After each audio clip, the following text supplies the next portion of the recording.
దేవునికి స్తోత్రం చెప్పండి. హల్లెలూయా చెప్పాలి గట్టిగా.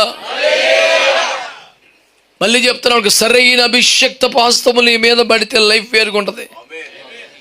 అందుకని ఆత్మ లేని చోట, అభిషేకం లేని చోట, నడిపింపు లేని చోట, ఉపదేశం లేని చోట, నది ప్రవహించని చోట ఎండిపోతుందిగా. ఏదేనో అని పేరు ఎందుకు వచ్చింది అని సస్యశంభో ఏదేను అబ్బా ఏదేను.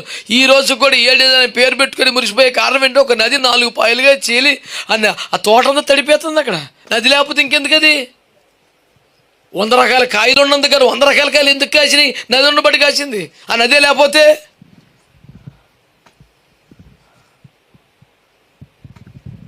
చిన్న సంఘమా పెద్ద సంఘమా కాదు, మెయిన్లు అయినా సైడ్లు అయినా కాదు, ఈ పదాలన్నీ అమాయకమే. ఆ తోటలో దేవుని నది ప్రవహిస్తోందా లేదన్నది ఇంపార్టెంట్. అక్కడ